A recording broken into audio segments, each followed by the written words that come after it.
Welcome to the Play Ed 3 podcast, where you're the reoccurring guest, whether you're in the classroom or shaping education behind the scenes. I'm Tisha Poncio. And I'm Rick Butterworth. Together, we bring stories, insights, and conversations that matter to educators, learners, and change makers. Our goal is to bring everyone together to learn, grow, and play. Welcome to the Play Ed 3 podcast. I am your host, Tisha Poncio, and I am here with my co-host and co-author, Rick. We have no structure with these ones. No. So I'm basically kind of following along to Tisha's guidance right now. Well, this is a surprise episode. You said you were leading this. Sort of, because Rick had a whole plan, per usual. As always. And I had a different idea. So the Play Ed 3 podcast, where we empower voices, yes, educators, yes, leaders, yes, community members, yes, and anybody else we can think of. Yeah, we've had some really good guests on lately. So we had our first episode, right? Like, who are we? Yeah, that was all about us. Yeah. Yep. Then for the second episode, well, I think it's important to establish who we are and why we're here for all the people who don't know. But it was very, very self-centered because it was all about us. I mean, right. I think who was our second episode? We're 7 episodes in. You've already forgotten the second. I've already forgotten. Julie. First guest appearance. How can you forget our first? No, I know. Former student. Julie, if you're listening, we did. I'm going to specifically share this out to Julie to say, look, Tish, forgot about you already. It's just because we've had so many good episodes. We've had some really good episodes and we've got some really good ones coming up. The second guest we had on was... Shall I say the wrong name or the right name? It's Amber, right? Well done. That's your little hint to whether who it was. Yes, Amber. Then, what episode is coming out? Can we give them a hint? Can you give me a hint? So, basically, that's us. Episode 4 is Us Again, where we're talking. What do we talk about? Oh, that was an episode that is very raw. So if you're, that was a good one. This isn't. We've already started it in the same way. They're all very raw. They all are very raw. I want people to listen and know that they're going to get really amazing nuggets from really amazing guests. And then they're going to get some, and I want them to kind of be prepared for anything when they listen to our episodes. I mean, we've had Tisha Richmond. Well, Is that episode live? We're not giving it away, right? When is this one going? This one's going after the ones I've just said. This is episode 7, Tish. Is it Tisha Richmond 6? That's 5. It's already out. You love working with me, don't you? I love working with you every single time. It's like trying to piece the timeline. It's like hard. You're trying to understand the Marvel Cinematic Universe right now from the beginning. And that's exactly what it is. The Marvel Cinematic Universe is like mid-20 movies, TV series, and we're like, no, you're right. So we're on episode 7. What's happening? Where and are we up going to? Backwards? I don't know. It is. That's a great example of kind of. So I did take my medicine today, Rick. Surprise. I did. Not sure. That is a surprise if you don't know which episode we're on. It is a surprise, but it's just because I get really. The truth of the matter is, for ADHD, anybody who has ADHD is going to probably resonate with this. I get so excited. This project is one of my favorite projects to ever do, ever. No, really. It's like, I loved doing the podcast with my students too, because it was like, it was such a fun time to get everybody together and just talk about things that were relevant and important to them. Yeah. But I do love this project. This project, like I said in the very beginning, is fun. And I don't have to remember the order, and I don't have to remember a script, and it's really just off the cuff. And I think a lot of times that for ADHDers is where we are our best, when we have enough room to think and shout when we have something on our minds before we forget about it, or we get really excited. So you'll find, and Rick learned this, we've talked about this for years, but ADHDers will interrupt And you should know that they aren't meaning to be rude. It is not something that they're doing on purpose to talk over you. It is truly, they're really excited about an idea. They're really excited about sharing something with you or responding to something that you're saying. And they know if they don't say it in that moment, they are going to forget it and it will not come back. Yeah. And I think Rick you've been really good to like teach me how to kind of hold it for a minute before I say it. So that I can actually get my point across. Yeah, but on these even podcasts. Though I'm three words in. On these podcasts, I'm sorry.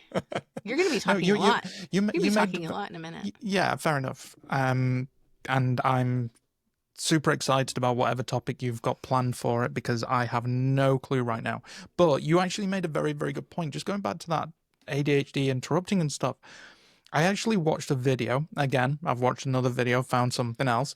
Mm-hmm. And it was explaining exactly the same thing. It isn't about interrupting. It's about relating. There's many people, not even just ADHD, neurodivergence is we want to feel when someone's telling us something, we can connect with them really easily, and we're not here to try and like one up or anything like that. It's all about we understand how you're feeling and we want to show that we've gone through similar things so that there's that connection. There is the way that we're interpreting it, but it can be taken as like, oh, you've had the same, you've had that, I've had exactly the same, and it can feel like we're trying to one up, but it's not the case. We're always trying to associate, show a common connection, similarities and stuff, because there are so many things in our lives that we can join together and actually realize actually they're very similar.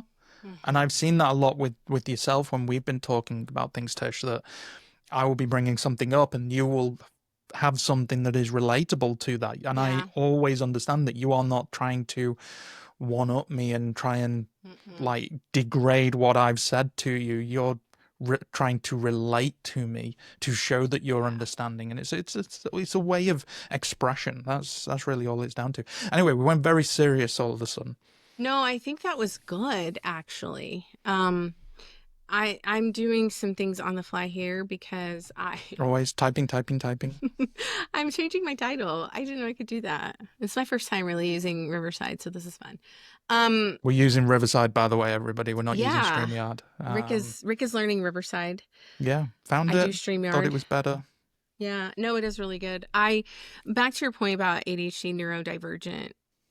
I believe that as a teacher, even, there were other teachers who would maybe be put off by my energy, by my thought process, by my presentation of information. And there were only a couple of teachers who actually would say it to my face, which I always...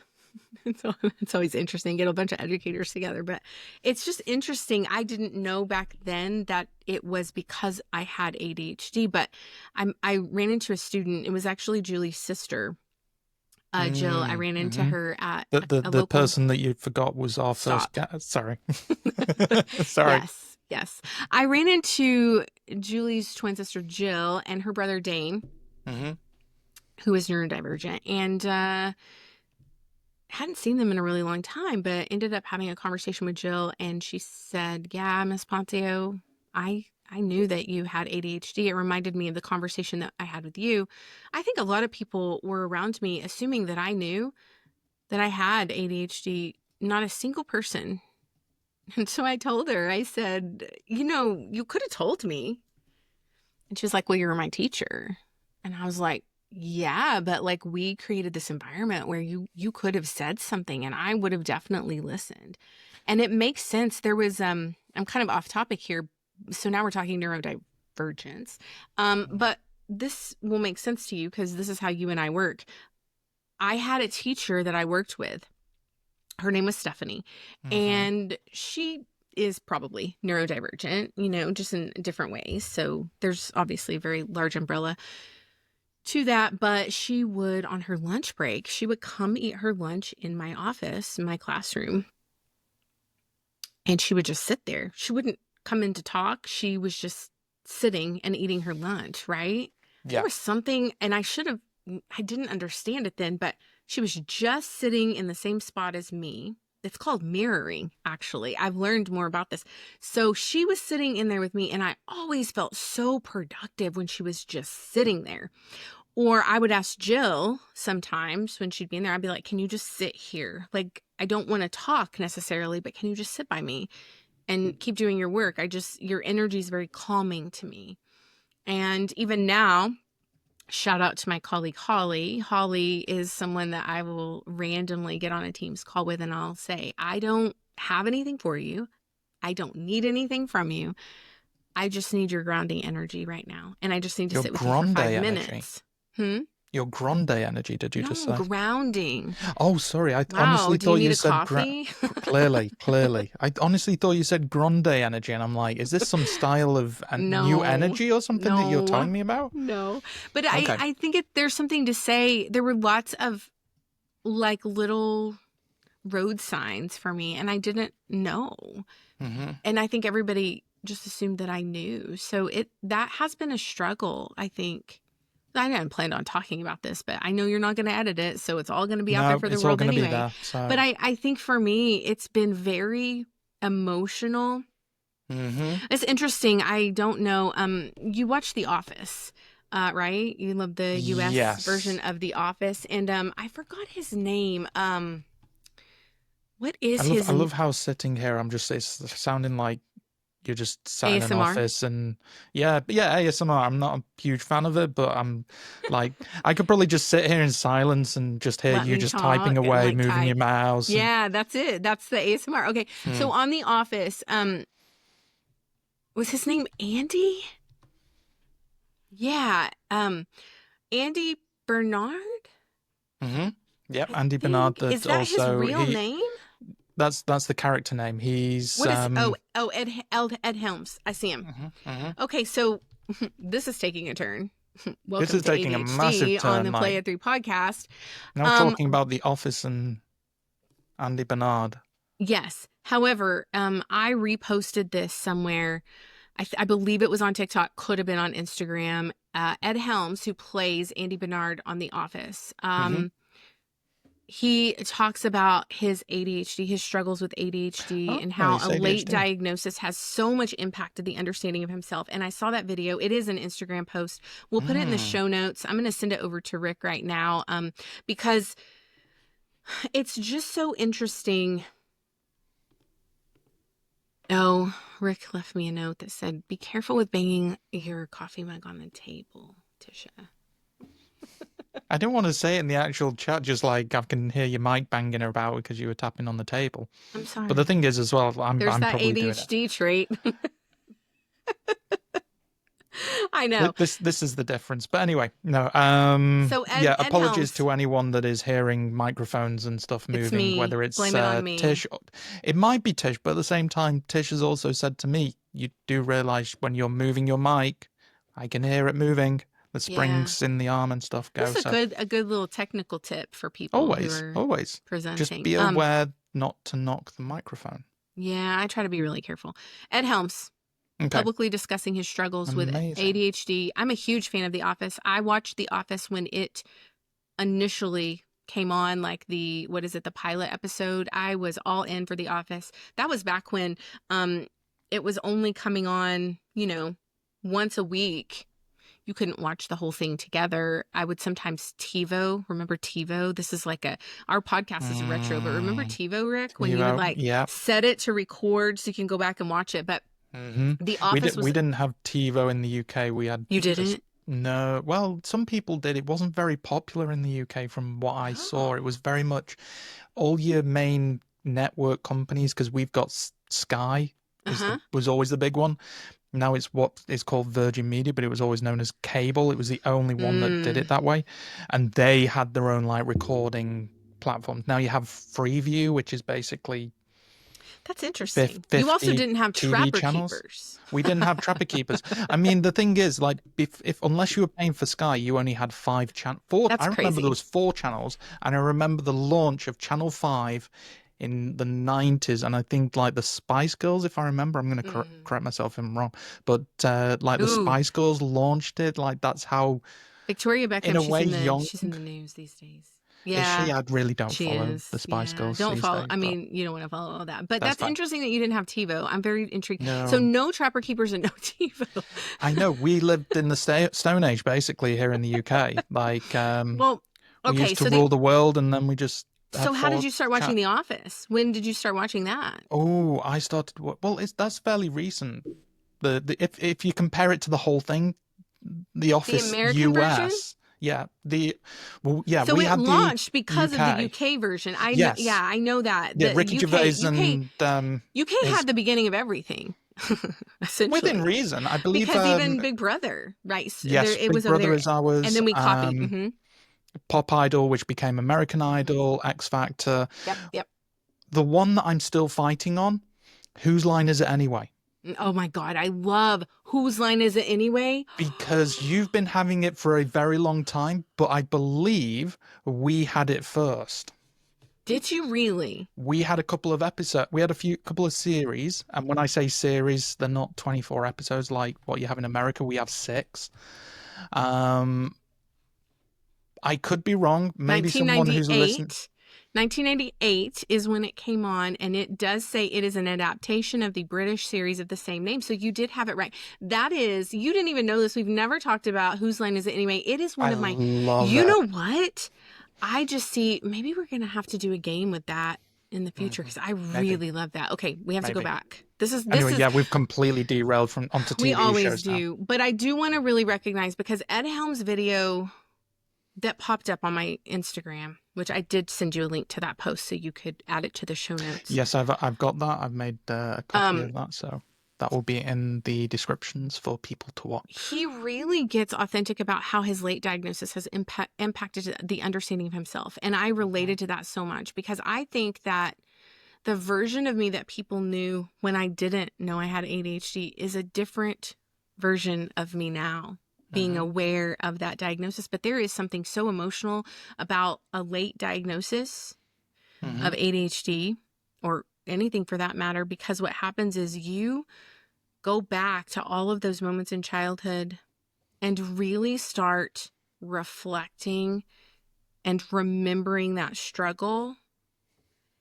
and now understanding why. And I think that, he also talks about that his ADHD is something that helped him, be on The Office, The Daily Show. Like he really, really discusses it in detail. And I really, really admire that. It's something that I have done. I have talked about it often on TikTok. I haven't really talked about it on the podcast, but he says that his heart breaks for the younger version of himself. And I think that's where I've been for a while. With this, I've remembered back to things that people have said to me that were hurtful. Actually, I'll be really frank. It was very hurtful, even in my adult life, of things that people said. And I just thought it was because I was weird or I wasn't as good as them or whatever. And now coming back to it, I'm like, oh, well, I didn't know that I had ADHD. I wasn't able to advocate for myself in that conversation. So I just sort of took it and thought it was a reflection of my worth. This is interesting. I know we're kind of I know we keep saying it, but this is completely. We're talking about what we're meant to talk about. Yeah, right? We'll get to you it. had a plan and you've not. What did I say in the beginning? Well, you said Plans, this is what the title's. Yes, you said this is what the title of the episode is, and this is we'll come up that's with the only hint that I'm giving you. But it's not. Nothing's been related to that title right now. But what I find interesting actually is like what you're saying about your story, undiagnosed ADHD.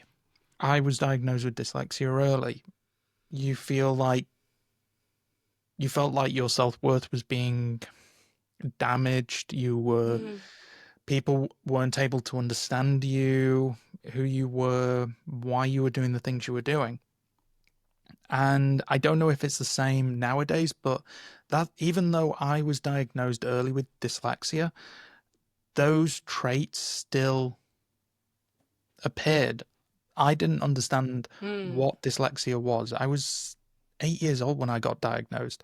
I hadn't got a clue. My parents had grown up with, Yeah, back oh, then if you got nobody, dyslexia, you're just stupid. right? Really, that's what Nobody, it was. yes, the And labels that went with that were exactly. so general. So I think one of the things that we have to realize, I'm not there to kind of degrade people that have been late diagnosed and stuff. So you're saying you're not degrading me, right? Yes, I'm I'm not here to say that you now look back on it and think, oh wow, okay, all those things were associated to ADHD. The one thing I think really has to stand up is, okay, I didn't know then, I know now, Yeah, when you know and I'm better, you gonna can do better.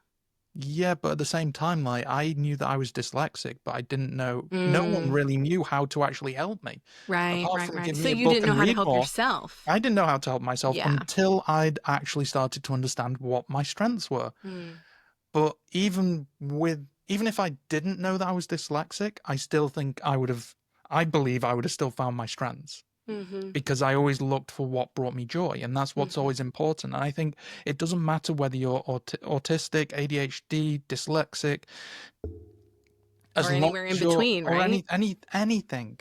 It's a long Mm-hmm. spectrum. As long as you are looking for what brings you joy, brings you fun, entertainment, happiness, that's what's important. It is not going to be the same as anybody else. Well, Yeah. there'll be a few people that are matched, but we're all unique. But we know that certain standards that have been the norm for a very long time are Sorry. not going. It's all right. Alexa's talking to you again. Is she saying to eat again? So speaking of ADHD, Alexa reminds me to eat lunch because sometimes I will You. hyper focus on a Hmm. project or a meeting or a reading or a project and I will forget to eat. So Yeah, that reminder from Alexa that it's says good. eat And also goes to my phone. the thing is, And even yeah. even if you hadn't been diagnosed with ADHD, you would still know to do that. Right. I think it's interesting because in the research that I've done around ADHD, a lot of young girls who have ADHD will oftentimes get diagnosed with an eating disorder. And it is because they forget to eat. It isn't that they don't want to eat, but they forget to eat. Mm. It's interesting because you think about this in your classroom. Sometimes I wish I can't rewrite history, but I wish that I had known about my diagnosis early on so I could have been able to support my students better.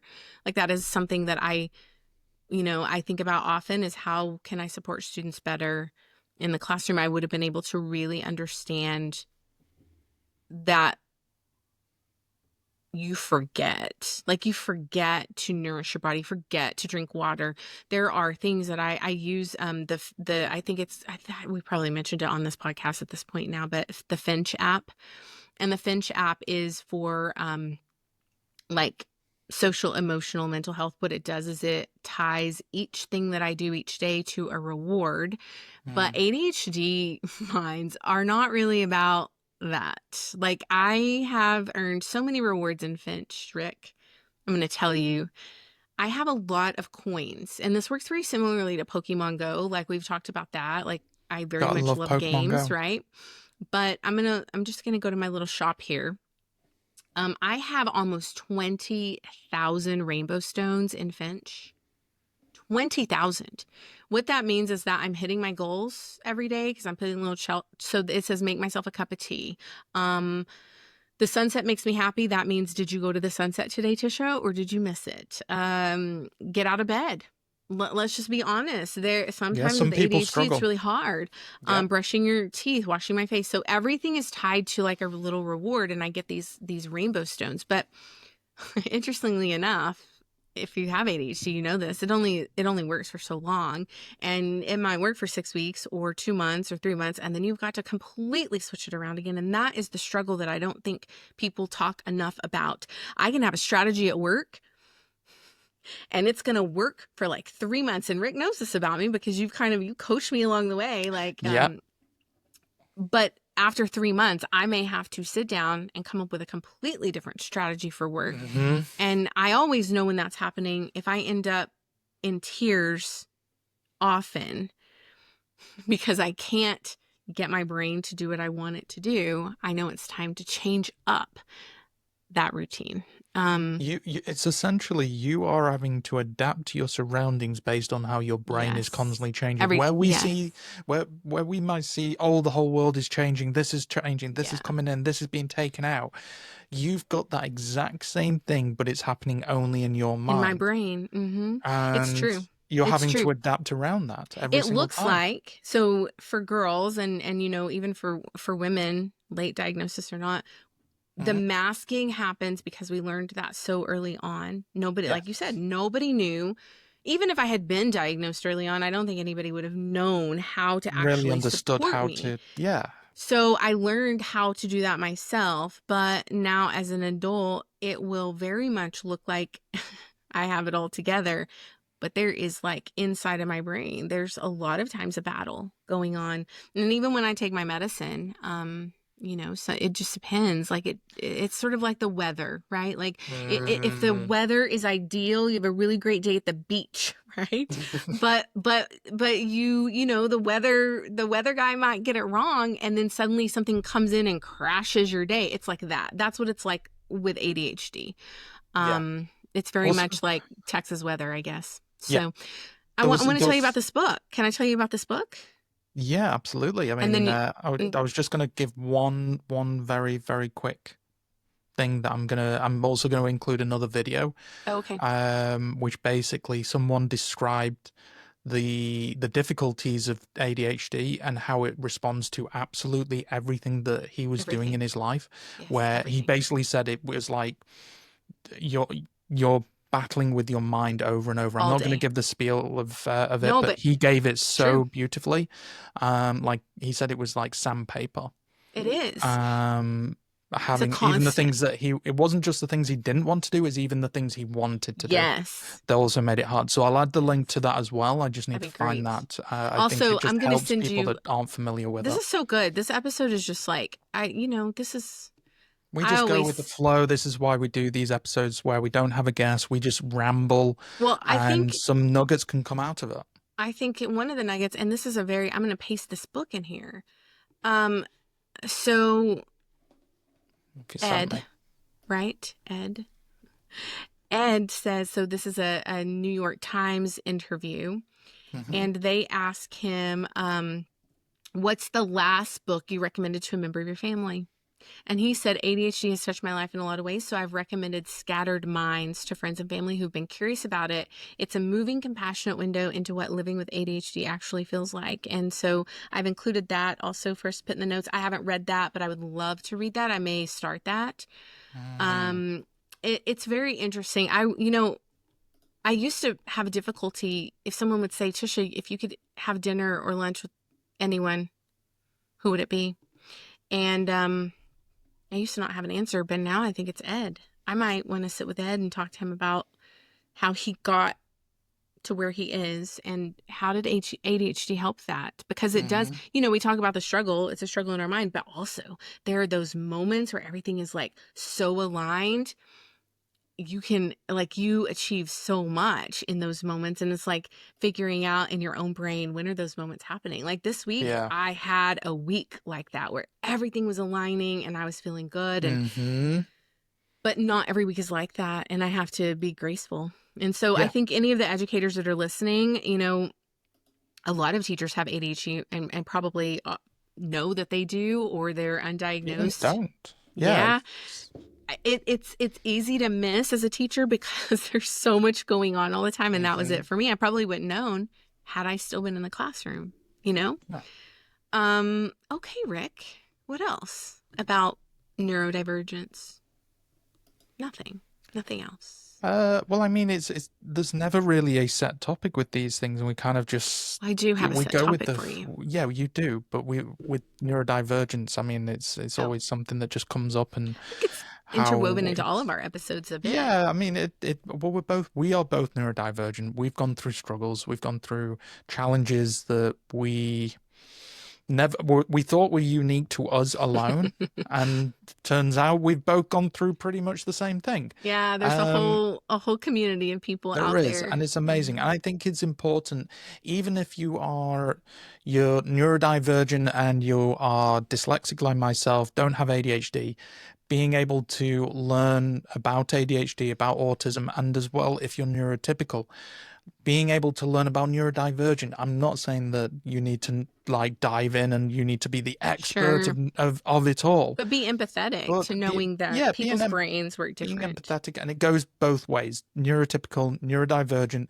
learning about each other. No one side deserves to be higher than the other or better than the other or anything like that.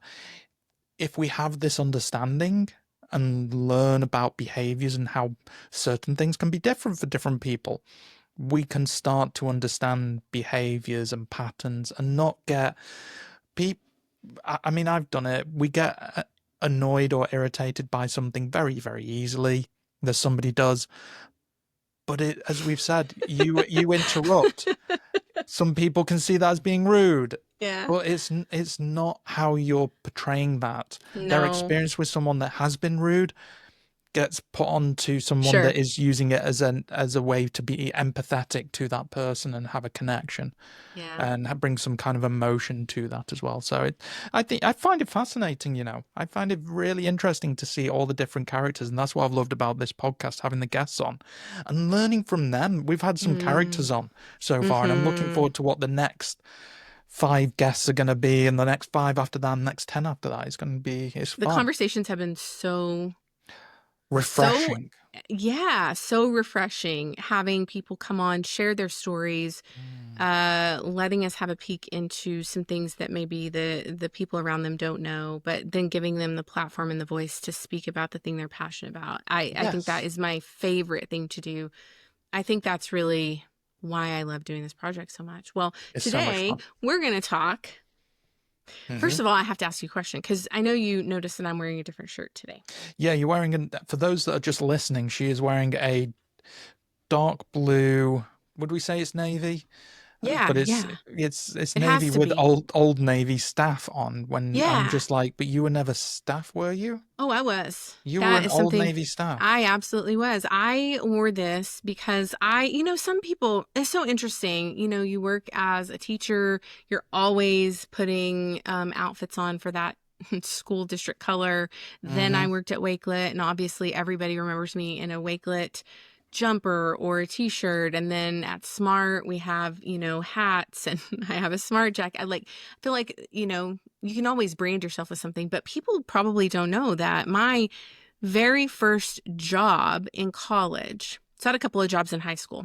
My very first real job away from home with people that I didn't know or had grown up with, my first job was at Old Navy. And I started working at Old Okay. Navy, which is under the Banana Republic and Gap umbrella. I started Ah. working at Old Navy. Old Navy was in the mall in Lubbock, Texas. And I started working there because I loved the clothes back then. It was affordable. I liked the style. And so I thought, you know what? I can work at Old Navy. Hmm. And so I signed up to do that, Rick. And that was my first job. And there were a couple of things that I learned. First thing I learned at Old Navy was people people. I learned customer People service. in general. People in general. I learned customer service real quick at Old Navy. Now Hmm. I actually had a cell phone job where I was programming cell phones in high school. I know this is hysterical. I was the one programming a phone to make it work so that the person could leave and it would actually work. I was doing that behind the scenes. And that was one level of customer service. But working at Old Navy was a whole different level. And that was the first year in Texas that we had tax-free weekend. And it usually happens in August, right before back to school, to give the families and the students a tax cut. There's a whole list of things that are tax-free. Yeah. So this was the first year that we were doing this. And of course, I am working at Old Navy. Now, if you've not been to Old Navy, what you should know is literally there are clothes everywhere. And there are piles of clothes. And people who go to look at the clothes will not fold them back. So they would take the shirt off and all the folded t-shirts would fall over, right? And so I spent so much time folding t-shirts. I was working, I think I was going to school, and then I was working until 1 or 2 a.m.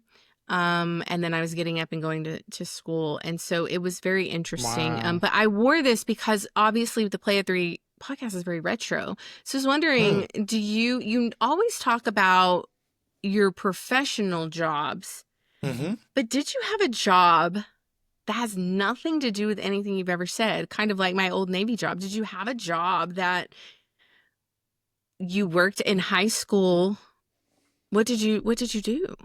Yeah, I did. So I worked, my very first job, I was 15. So this was secondary school, which we call in the UK, which, yeah, is high school, grade. Yeah. It makes sense. Year 10 for us, grade 10, whatever. I worked in an aviation shop, selling. So you did the aviation shop for a long time then? Because you talked about the aviation shop. I was working only Sundays. I worked there for 10 years.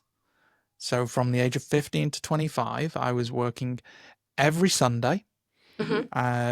Hours would change during the winters because it was where it's located. The shop that I used to work at is now right next door to the Concorde at Manchester Airport.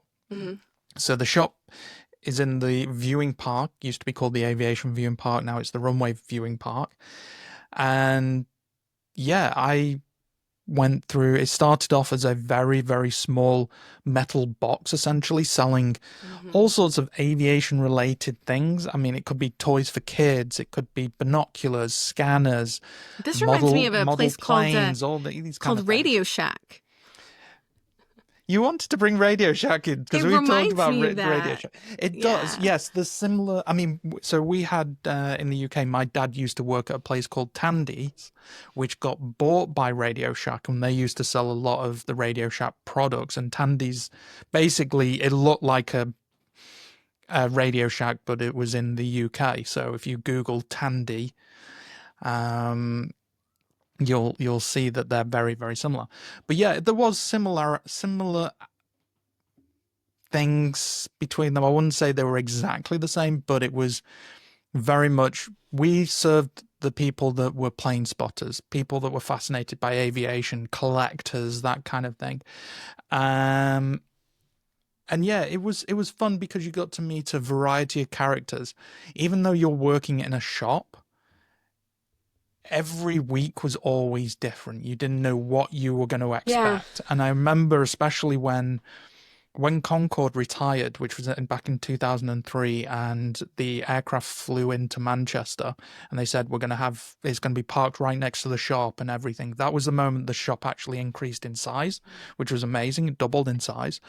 And the amount of Concorde memorabilia we sold, my goodness. I remember we had these hand-carved and painted wooden Concorde models that were like 2 feet in length.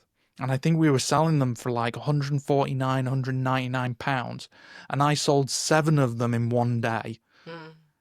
And I was just like baffled that people were buying these things. Did you ever have people that were mean to you? Customers that were mean? No, apart from the odd one that would like bring in a scanner and they're kicking off saying, I can't hear the pilots when they're coming in to land from such a location. And I'm just like looking at them going, yeah, but I also told you that it works line of sight. If you cannot see the plane, you're not going to hear the plane. But the whole thing of the customer's always right and all this kind of stuff. I mean, Overall, I've got some weird and wonderful stories from it, but overall, the 10 years that I was there, it was always fun getting to meet the community in the aviation spotters group, because we had the Aviation Society, which they owned the shop. And yeah, it was good fun. It was a good first job to have that really just I did not got work me at Old out Navy and work. for 10 years, just so you know. Okay, I That's a literally really thought good you were going to stint. say, actually, I never worked at Old Navy and No, everything I I've did. told is a And lie. I kept this, I kept this shirt because I feel like, and you can't see the back, on the back, it actually has Old Navy I stuff can. also. Um, it's so interesting because, this podcast, we really want people to come on who are doing great things with students and passionate about student success and student leadership and education. And I think, but also remembering that they're people too, and they Yeah. had lives long before and experiences long before you see them doing what they do now. So I think that's really, I wanted to kind of bring it all together. That kind of segues us into the last couple of minutes of this podcast, which is where I'm going to Okay. put you on the spot. This segment is called Conference or Con. Okay. And Ooh. so I want you to just be thinking about all the conferences you've been to over the course of your life, EdTech or otherwise. Yep. And, there's always been some discussions around certain conferences, whether they are a con or whether they are a beneficial conference. And I just really want you to kind of be thinking about it. Some of the conferences for EdTech specifically, obviously ISTE is coming up. This episode is going out. You're not going to turn around and tell me ISTE, conference or con. No, Thank God. we I could don't want to be talk put on about the some spot people. like that. Listen, some people would. What I'm saying is ISTE's coming up, right? Like this episode will be live. So ISTE is in 5. If you're listening to this on the day that this podcast episode is out, ISTE starts on the Sunday, right? Yes. So yeah, it's literally at the end of this week. It will be ISTE starts. Good. So this episode is getting us ready for ISTE, right? Yes. Yeah. Okay. So that's perfect. So here are some conferences that are, and I'm going to say them, and you're going to know some of them. You've been to some of them. So we'll just kind of reflect on that. So you have ISTE. And ISTE and ASCD this year, for the first time ever, are combining. So they're together this year for one experience. Then you've got TCA, which is Texas Computer Education Association. You have NICEGATE. I'm not even going to begin to tell you what that all means, but it's Technology Education in New York State. You have GAETC. That's Georgia, right? Education Technology Conference. FETC. Can you guess where that is? Florida. Yeah. Okay. Spring Q. I know some of them. You know where Spring Q is usually? What state? I want to say that, is that California? It is. And then IdeaCon. Do you know where IdeaCon is? Oh, crumbs. I feel like I do know this one. When I tell you, you'll be like, oh yeah, IdeaCon. Just because it's got I at the beginning, I'm going to say like Indiana. Close. It's Illinois. Yeah. So those are some conferences I think that probably our listeners will resonate with. And if you are new to these conferences, you should definitely check them out. Find the conference. I honestly, Rick, recommend that educators, school budgets are being cut and we know that. Yeah. But my challenge is to invest in taking yourself to one conference that you've always wanted to go to. And you could make it a vacation. You could take a friend. You could maybe see if you can, share an Airbnb with someone or drive there, right? Like road trip. I mean, yeah. So, the other one is South by Southwest. I didn't include that one here, but South by Southwest is another one. So, and you have just so anybody isn't aware, you have obviously the South by Southwest, which is what EDU. Most people talk about, but you've also got the EDU part, which you and I went to last year. Right. That one is a different vibe. All of them have different vibes, if you will, different focuses, different groups, different purposes, and you're going to get something different at every one of those. So this is going to get you ready, Rick. This is going to be your third ISTE. Second. No. Is it your second? This is only my second. 2023 Did you go to Philly? I went to Philly in Oh, this is your 2023. second. I didn't Okay. go to I didn't go to Denver Okay. So last year, second. and I think New Orleans was 22. If I remember. Yes, that is right. So no, I didn't go to any of those bar 23. So this is a trivia game, conference or con. And I am going to read a session title, and you have to guess if it is a legitimate session from 2024 at ISTE or 2024 in a conference, or if it's made up. Okay. Okay. All right. Okay. So just so I'm clear, I'm basically saying if something is was a conference session, or if it's just made up. Exactly. Conference or con. Okay. Yeah.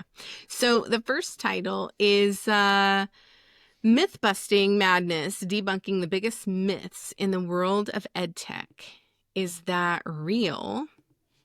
I want to say that one's real because I'm pretty sure I've heard something similar. Really? You have?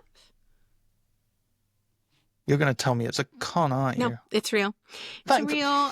It is. Now listen, I'm going to read these presenters from last year. So Steve, who is a director of digital innovation. Are you ready for this one? Jen Hall.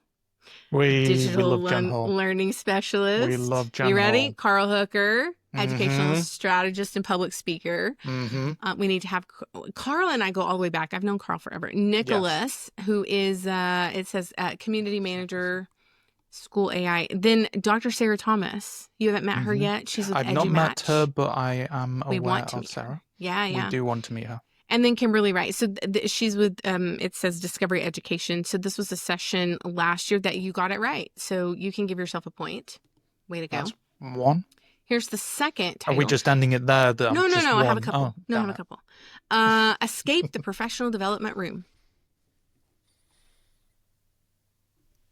Escape the Professional Development Room? I'm going to say that one is... I'm going to say it's real. I'm going to say it was a conference. No. It's con. It's a con. It's not real. Although somebody could make it real if they wanted. Yeah. I mean, these are... I mean, they're not like nonsense names. I mean, this is very unique. You want it to be catchy, so... Okay, so number 3, 20 creative approaches to revamp your formative assessment routine. I'm definitely going to say that one's real. It is real, and it was presented by Dr. Monica Burns from Class Tech Tips that we love. I think her book is right here on the shelf. Yeah, so that one's real. So you can give yourself another a point. person I still need to meet. Yes. What about ISTE's going to be different this year. ISTE's going to be interesting, right? Okay, here's one. From surviving to thriving, trauma-informed EdTech practices. I am going to say that one's also real. I know I guess real every time, but I'm sure you're not going to go real, fake every time. Well, this one's fake. Oh my goodness. Although I do think some people probably have a similar title, but that one was made up. I feel like that one is... It could be. That's a really good one. I think, if Somebody no one's done that before, they need to... Right. That would be brilliant. I would come to that one. Okay, let's see. I'm going to give you one more. Is this what is this? Number 5? Yes, this is number 5. I'm 2 for 2. Well, you are.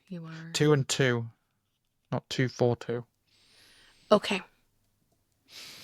Here's your title.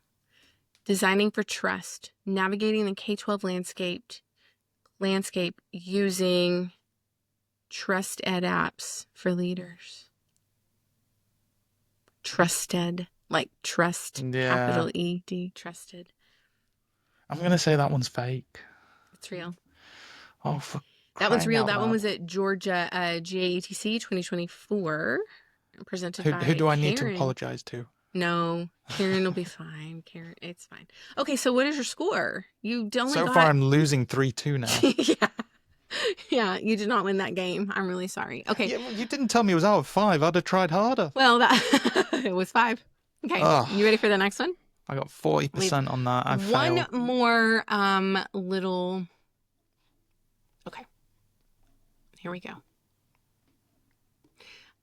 Give me... So, just heads up, I'm going to be asking you for some specific words. And I'm going to give you, I'm going to ask you for an adjective. Okay, you are really asking the wrong person. You've done this before to me, and you know So this. an Come on, adjective challenge is, me. so you're describing something. So it can be a Yes, yes, descriptive word, right? So yes, give me yes. an adjective just off the top of your head.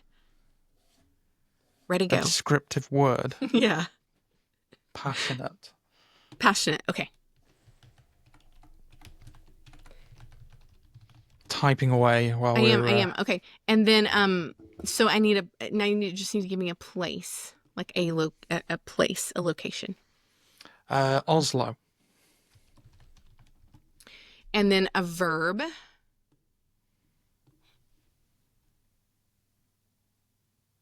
Like an action word.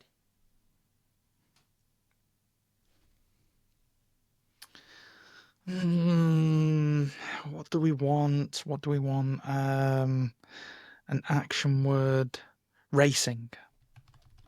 Okay. And then a profession.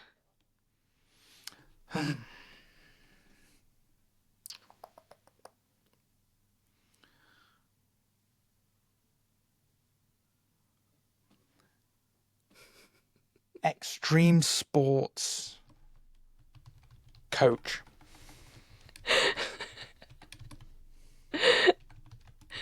I did not anticipate these answers. And then a noun. Person, place, or thing. Yeah, I know. I feel That's like what we're I'm doing an thinking. English lesson with You this. basically are with me. You are. Wrote a book and I'm having an English lesson I after know this writing is a book. making you uncomfortable because you're moving around a lot. If you're watching, Yeah, you're seeing him be so uncomfortable. Just give me a noun, person, place, or thing. Don't overthink it. a hotel. And then a number. Don't you dare say like 1 to 10. No, it could be anything. I'll go for the one that always sounds like the most random number. 37. Okay. And then another adjective. Another adjective. Yeah, another one. Another one. So I gave you passionate. Hungry. Okay. And then a noun. One last noun. Another noun. Armadillo. Yeah. Oh. Have you ever seen a real armadillo? I have seen a real armadillo at Okay. the zoo. Have you seen a dead one? I see them all the time here. Sorry. Well, that took a complete turn. It did. An armadillo? Yes, nicely at the zoo. I've seen a dead one. You only saw them at the zoo? Yeah. When you're in The Texas. most fierce, or the kind of wildlife we get is foxes, badgers, and pigeons. Okay, so pigeons. Okay, so you're going to be in Texas for ISTE, and I guarantee you're probably going to see an armadillo, but it's not going to be at the zoo. It's probably going to be dead on the side of the road. I don't want to see a dead one. That's not very nice. I want to see a longhorn. Oh, I will take you to see a longhorn. I want to see the longhorn. So just ready? so everyone knows, I'm going to be in Texas. Yes. We'll be in Texas very soon for ISTE. Well, basically, when this episode goes out, it would be tomorrow. Yeah, true. Okay, Are you ready for your Mad Lib story that you just made up? I thought that's what we were doing. Go on. Okay. Here we go. At the annual Passionate Conference, educators from around the Onslow area gathered to racing innovative ideas. The keynote speaker, a renowned extreme sports coach, emphasized the importance of hotel in fostering collaboration. Attendees participated in 37 workshops. Intense. That makes me intense. Tired. That's so intense. Each more hungry than the last. Wow. We know that teachers are hardworking and stuff. They're ready to go through that 37 courses. Workshops. I'm not sure I could ever sign up for that. Okay. By the end of the event, everyone agreed that armadillos was the key to successful cross collaboration. Look, if someone brought an armadillo into my classroom, I am engaged. I'm sure there's a whole metaphor there with the armadillo and it has a little protective back and everything. But anyway, this was just a little fun thing to get us ready for ISTE. We're going to be there at ISTE. If you are going to ISTE, make sure you let us know. Follow us. Drop us a DM. Yep. We would love to see you. We are arriving on Saturday. We will be there Saturday, Sunday, Monday. Our schedule looks very busy, Rick. Very, very busy. Yes, but we need to fill that morning up though. Well, It's not busy enough. No, it is. We might be our first thing is No. at 7:30, so we might be getting Yeah. up at 6. No. But we have a gap in the morning, and then we're busy all the way through to probably midnight when we fall asleep. Yeah. So Here's we the need thing. to fill that morning up.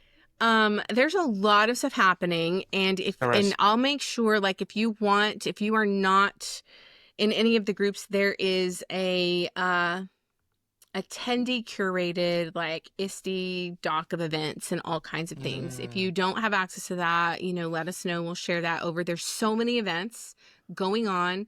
I know I'm boring you. Apologies. I've been stifling that yawn for quite some time, but it's not because you're boring. So we're starting off really early, and then I'm doing a session. I can't tell you what that session is because it's kind of a surprise, but it will be at the Lumio booth. And then we're going to be attending some other things. We have our official ISTE session at 1:30 p.m. called More Than a Showcase, Digital Portfolios for Personal Growth and Learning. You are going to hear more from the book. We are going to share resources, and we'll probably... I haven't even told Rick this, but I'm looking at some really cool, like, fun things to go along with Play Ed 3 podcasts to give away, and we're probably going to give some books away. We also have a book signing on Monday at the We Video booth. That is booth number, cannot remember. Not 1,000 because that's Lumio's. It's not 1,000, but we'll put it in the show notes so you can find us there. We will be attending a couple of happy hours that night. And then I've actually put, what? Just said EdTech Mixer with a little dance you can't see me doing. Yeah, I also put on Tuesday breakfast and slow start. So for the first time ever, Rick and I are attending ISTE, not working the expo hall at a booth. This is very much... we are going to be walking around with our backpacks on looking like 7th graders.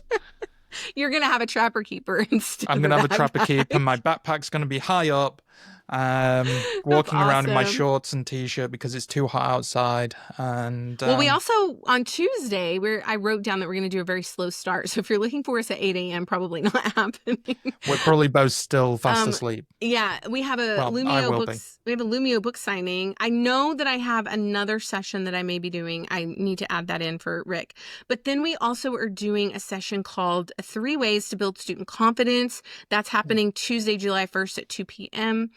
And then we're going to do an official ISTE book signing at 2:30. That is at the learning stage. It's at the learning stage. Which is next to the ISTE bookstore. Yes. So, and that was at 2:30, you said?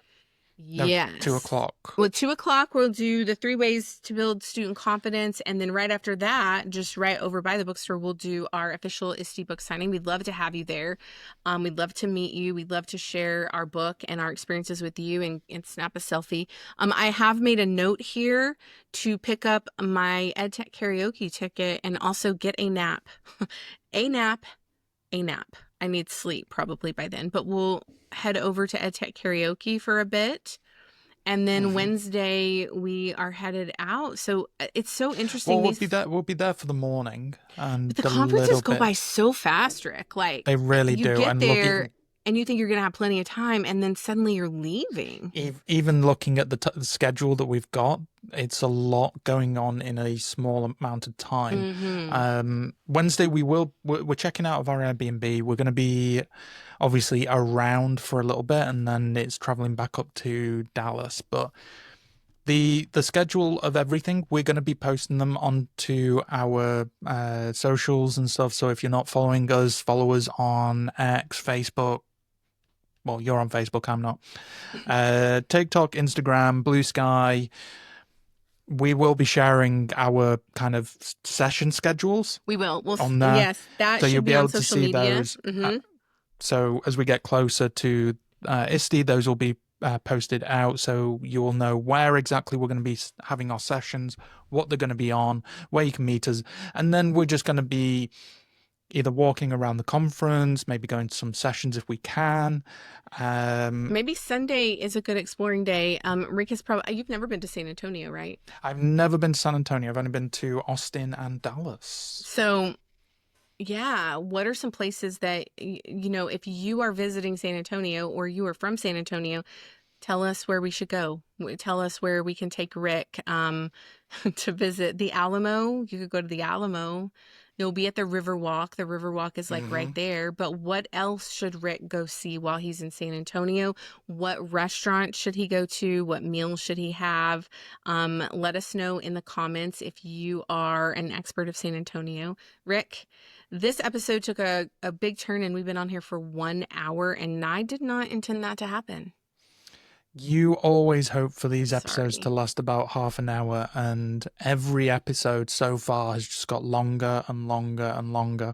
And thankfully, I think this is the first one to actually not go longer than the previous episode. So we're kind of maybe going in the right direction, but I hope so, I don't think it will. But if you're walking while you're listening to us, I hope you're increasing your walking to an hour. Yeah, we're just helping you be healthier, right? Exactly. Or letting you pass the time as you're driving on a long road trip. Well, Rick, I guess I'll see you soon, and we'll see all of you soon at ISTE. Like Rick said, follow us at Play Ed 3 podcast all over. I'm sorry, Rick. That was an accident. Sorry, that fell off of the book. But yeah, follow us, connect with us. We would love to see you. We'd love to hear your stories. We'd love to share things from the book with you, and just want to connect, hear your stories. Connect, selfies, all that wonderful magic. We love hearing stories from everybody. And I mean, I'm super excited to be over in the US again. So yeah, I've not been to the US this year. I don't know that everybody would say that at this moment in time, but we're excited to have you, Rick. What? Not everybody's excited to see we have me? to stop. No, I'm saying not everybody would say I'm really excited to go to the US. I love the US. You do. I love the US. Loves I've you, been so many times, and it's going to be so good. Always keep coming. Yeah. Well, thanks for joining me today, Rick, and thank you all for listening, and we will see you in San Antonio very soon. Bye, everyone.